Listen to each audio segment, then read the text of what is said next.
नहीं है। एक बार फिर दोनों हाथ ऊपर उठा के ताली बजा के स्वागत कीजिए, अभिनंदन कीजिए। मध्य प्रदेश में किसानों से बोले पीएम मोदी, किसानों के लिए समर्पित है सरकार, कृषि कानून एमएसपी पर दी सफाई। देश में जारी किसान आंदोलन के बीच प्रधानमंत्री नरेंद्र मोदी ने आज मध्य प्रदेश में किसान महासम्मेलन को संबोधित किया। पीएम नरेंद्र मोदी ने मध्य प्रदेश के रायसेन में किसान कल्याण कार्यक्रम में किसानों को वीडियो कॉन्फ्रेंसिंग के जरिए संबोधित किया। पीएम मोदी ने अपने संबोधन के दौरान कृषि कानून और एमएसपी को लेकर किसानों को सफाई दी। पीएम मोदी ने कहा कि अगर हमें एमएसपी हटानी ही होती तो स्वामीनाथन कमेटी की रिपोर्ट लागू ही क्यों करते। दूसरा ये कि हमारी सरकार एमएसपी को लेकर इतनी गंभीर है कि हर बार बुवाई से पहले एमएसपी की घोषणा करती है। इससे किसान को भी आसानी होती है, उन्हें भी पहले पता चल जाता है कि इस फसल पर कितनी एमएसपी मिलने वाली है। आज के इस विशेष कार्यक्रम में मध्य प्रदेश के कोने कोने से किसान साथी एकत्र हुए हैं। रायसेन में एक साथ इतने किसान आए हैं। डिजिटल तरीके से भी हजारों किसान भाई बहन हमारे साथ जुड़े हैं। मैं सभी का स्वागत करता हूं। बीते समय में ओले गिरने, प्राकृतिक आपदा की वजह से एमपी के किसानों का नुकसान हुआ है। आज इस कार्यक्रम में मध्य प्रदेश के ऐसे 35 लाख किसानों के बैंक खातों में 1600 करोड़ रुपए ट्रांसफर किए जा रहे हैं। कोई बिचौलिया नहीं, कोई कमीशन नहीं, कोई कट नहीं, कोई कटकी नहीं, सीधे किसानों के बैंक खातों में मदद पहुंच रही है। टेक्नोलॉजी के कारण ही ये संभव हुआ है और भारत ने बीते 5-6 वर्षों में जो ये आधुनिक व्यवस्था बनाई है, उसकी आज पूरी दुनिया में चर्चा भी हो रही है और उसमें हमारे देश के युवा टैलेंट का बहुत बड़ा योगदान है। साथियों, आज यहां इस कार्यक्रम में भी कई किसानों को किसान क्रेडिट कार्ड सौंपे गए हैं। पहले किसान क्रेडिट कार्ड हर कोई किसान को नहीं मिलता था। हमारी सरकार ने किसान क्रेडिट कार्ड की सुविधा देश के हर किसान के लिए उपलब्ध कराने के लिए हमने नियमों में भी बदलाव किया है। अब किसानों को खेती से जुड़े कामों के लिए आसानी से आवश्यक पूंजी मिल रही है। इसमें उन्हें दूसरों से ज्यादा ब्याज पर कर्ज लेने की मजबूरी से भी मुक्ति मिली है। साथियों, आज इस कार्यक्रम में भंडारण, कोल्ड स्टोरेज यानी वेयर हाउसिंग, कोल्ड स्टोरेज, इससे जुड़े इंफ्रास्ट्रक्चर और अन्य सुविधाओं का लोकार्पण और शिलान्यास भी हुआ है। ये बात सही है कि किसान कितनी भी मेहनत कर ले, लेकिन फल, सब्जियां, अनाज, उसका अगर सही भंडारण न हो, सही तरीके से न हो, तो उसका बहुत बड़ा नुकसान होता है। और ये नुकसान सिर्फ किसान का ही नहीं, ये नुकसान पूरे हिंदुस्तान का होता है। एक अनुमान है कि करीब करीब 1 लाख करोड़ रुपए के फल, सब्जियां और अनाज हर साल इस वजह से बर्बाद हो जाते हैं। लेकिन पहले इसे लेकर भी बहुत ज्यादा उदासीनता थी। अब हमारी प्राथमिकता भंडारण के नए केंद्र, कोल्ड स्टोरेज का देश में विशाल नेटवर्क और उससे जुड़ा इंफ्रास्ट्रक्चर बनाना, ये भी हमारी प्राथमिकता है। मैं देश के व्यापारी जगत को, उद्योग जगत से भी आग्रह करूंगा कि भंडारण की आधुनिक व्यवस्थाएं बनाने में, कोल्ड स्टोरेज बनाने में, फूड प्रोसेसिंग के नए उपक्रम लगाने में हमारे देश के उद्योग और व्यापार जगत के लोगों ने भी आगे आना चाहिए। सारा काम किसानों के सर पे मढ़ देना, ये कितना उचित है? हो सकता है आपकी कमाई थोड़ी कम होगी, लेकिन देश के किसान का, देश के गरीब का, देश के गांव का भला होगा। साथियों, भारत की कृषि, भारत का किसान अब और पिछड़ेपन में नहीं रह सकता। दुनिया के बड़े बड़े देशों के किसानों को जो आधुनिक सुविधा उपलब्ध है, वो सुविधा भारत के भी किसानों को मिले, इसमें अब और देर नहीं की जा सकती। समय हमारा इंतजार नहीं कर सकता। तेजी से बदलते हुए वैश्विक परिदृश्य में भारत का किसान सुविधाओं के अभाव में, आधुनिक तौर तरीकों के अभाव में असहाय होता जाए, ये स्थिति स्वीकार नहीं की जा सकती। पहले ही बहुत देर हो चुकी है। जो काम 25-30 साल पहले हो जाने चाहिए थे, वो आज करने की नौबत आई है।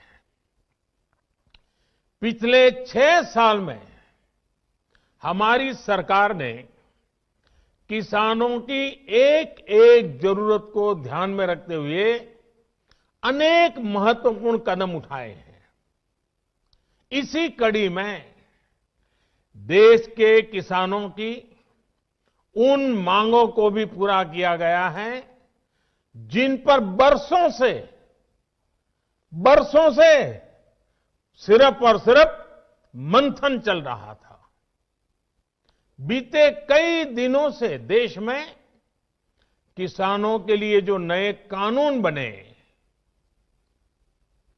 आजकल उसकी चर्चा बहुत है।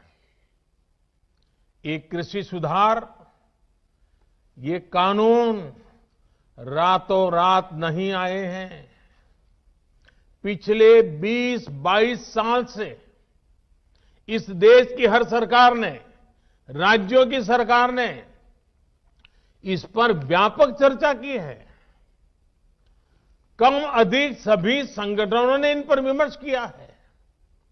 देश के किसानों के संगठन, कृषि एक्सपर्ट्स, कृषि अर्थशास्त्री, कृषि वैज्ञानिक, हमारे यहां के प्रोग्रेसिव किसान भी लगातार कृषि क्षेत्र में सुधार की मांग करते आए हैं। सचमुच में तो देश के किसानों को उन लोगों से जवाब मांगना चाहिए जो पहले अपने घोषणा पत्र में इन सुधार करने की बात लिखते थे, वकालत करते थे और बड़ी बड़ी बातें करके किसानों के वोट बटोरते रहे, लेकिन अपने घोषणा पत्र में लिखे गए वादों को भी पूरा नहीं किया। सिर्फ इन मांगों को टालते रहे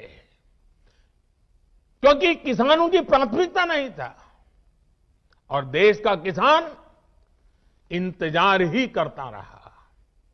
अगर आज देश के सभी राजनीतिक दलों के पुराने घोषणा पत्र देखे जाएं, तो उनके पुराने बयान सुने जाएं, पहले जो देश की कृषि व्यवस्था संभाल रहे थे, ऐसे महानुभावों की चिट्ठियां देखी जाए, तो आज जो कृषि सुधार हुए हैं, वो उनसे अलग नहीं है।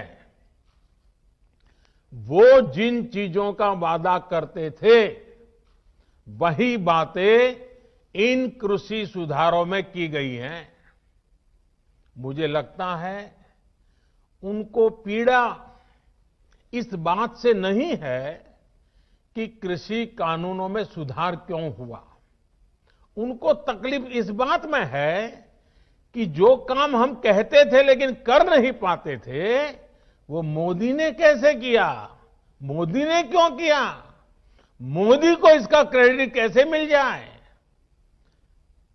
मैं सभी राजनीतिक दलों को हाथ जोड़ के कहना चाहता हूं, आप सारा क्रेडिट अपने पास रख लीजिए। आपके सारे पुराने घोषणा पत्रों को ही मैं क्रेडिट देता हूं, मुझे क्रेडिट नहीं चाहिए। मुझे किसान के जीवन में आसानी चाहिए, समृद्धि चाहिए, किसानी में आधुनिकता चाहिए। आप कृपा करके देश के किसानों को बरगलाना छोड़ दीजिए, उन्हें भ्रमित करना छोड़ दीजिए। साथियों, ये कानून लागू हुए 6-7 महीने से ज्यादा समय हो चुका है, लेकिन अब अचानक भ्रम और झूठ का जाल बिछाकर अपनी राजनीतिक जमीन जोतने के खेल खेले जा रहे हैं। किसानों के कंधे पर बंदूक रखकर वार किए जा रहे हैं। आपने देखा होगा, सरकार बार बार पूछ रही है, मीटिंग में भी पूछ रही है, पब्लिकली पूछ रही है, हमारे कृषि मंत्री टीवी इंटरव्यू में कह रहे हैं, मैं खुद बोल रहा हूं कि भाई आपको कानून में किस क्लॉज में क्या दिक्कत है बताइए। जो भी दिक्कत है वो आप बताइए। तो इन राजनीतिक दलों के पास कोई ठोस जवाब नहीं होता, और यही इन दलों की सच्चाई है। साथियों, जिनकी खुद की राजनीतिक जमीन खिस गई है, वो किसानों की जमीन चली जाएगी, किसानों की जमीन चली जाएगा का डर दिखाकर अपनी राजनीतिक जमीन खोज रहे हैं। आज जो किसानों के नाम पर आंदोलन चलाने निकले हैं, जब उनको सरकार चलाने का या सरकार का हिस्सा बनने का मौका मिला था, उस समय इन लोगों ने क्या किया, ये देश को याद रखना जरूरी है। मैं आज देशवासियों के सामने, देश के किसानों के सामने, इन लोगों का कच्चा चिट्ठा भी देश के लोगों के सामने, मेरे किसान भाइयों बहनों के सामने आज मैं खुला करना चाहता हूं, मैं बताना चाहता हूं। साथियों, किसानों की बातें करने वाले लोग आज झूठे आंसू बहाने वाले लोग कितने निर्दयी हैं, इसका बहुत बड़ा सबूत है स्वामीनाथन कमेटी की रिपोर्ट। स्वामीनाथन कमीशन की रिपोर्ट आई, लेकिन ये लोग स्वामीनाथन कमेटी की सिफारिशों को 8 साल तक दबाकर बैठे रहे।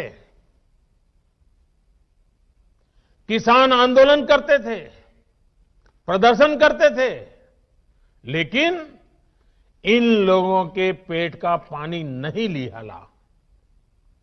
इन लोगों ने ये सुनिश्चित किया कि इनकी सरकार को किसान पर ज्यादा खर्च न करना पड़े। इसलिए इस रिपोर्ट को दबा दो। इनके लिए किसान देश की शान नहीं, इन्होंने अपनी राजनीति बढ़ाने के लिए किसान का समय समय पर इस्तेमाल किया है। जबकि किसानों के लिए संवेदनशील, किसानों के लिए समर्पित हमारी सरकार किसानों को अन्नदाता मानती है।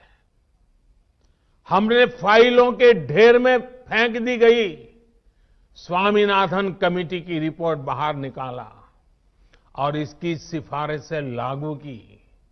किसानों को लागत का 1.5 गुना एमएसपी हमने दिया। साथियों, हमारे देश में किसानों के साथ धोखाधड़ी का एक बहुत ही बड़ा उदाहरण है कांग्रेस सरकारों के द्वारा की गई कर्ज माफी। जब 2 साल पहले मध्य प्रदेश में चुनाव होने वाले थे तो कर्ज माफी का वायदा किया गया था। कहा गया था कि सरकार बनने के 10 दिन के भीतर सारे किसानों का कर्ज माफ कर दिया जाएगा। कितने किसानों का कर्ज माफ हुआ? सरकार बनने के बाद क्या क्या बहाने बताए गए, ये मध्य प्रदेश के किसान मुझसे भी ज्यादा अच्छी तरह जानते हैं। राजस्थान के लाखों किसान भी आज तक कर्ज माफी का इंतजार कर रहे हैं। किसानों को इतना बड़ा धोखा देने वालों को जब मैं किसान हित की बात करते देखता हूं तो मुझे बड़ा आश्चर्य होता है। ये कैसे लोग हैं? क्या राजनीति इस हद तक जाती है? क्या कोई इस हद तक छल कपट कैसे कर सकता है? और वो भी भोले भाले किसानों के नाम पर। किसानों को और कितना धोखा देंगे ये लोग। साथियों, हर चुनाव से पहले ये लोग कर्ज माफी की बात करते हैं। और कर्ज माफी कितनी होती है? सारे किसान इससे कवर होते हैं क्या?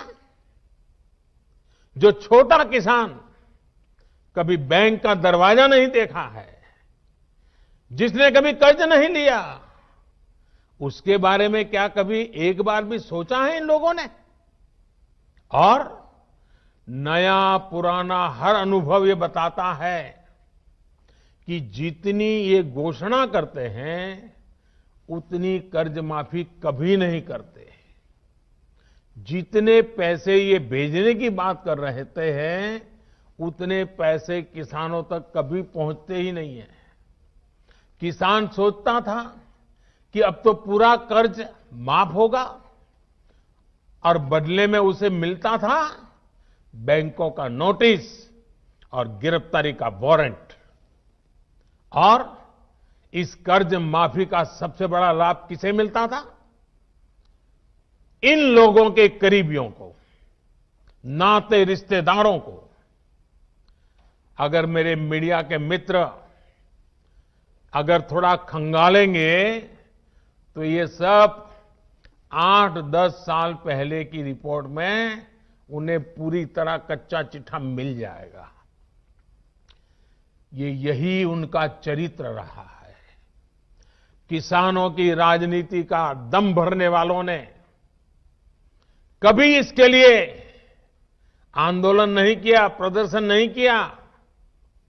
कुछ बड़े किसानों का कर्ज 10 साल में एक बार माफ हो गया, इनकी राजनीतिक रोटी सिक गई, काम पूरा हो गया। फिर गरीब किसान को कौन पूछता है? वोट बैंक की राजनीति करने वाले इन लोगों ने, और इन लोगों को देश अब भली भांति जान गया है, देश देख रहा है। देश हमारी नीयत में गंगा जल और मां नर्मदा के जल जैसी पवित्रता भी देख रहा है।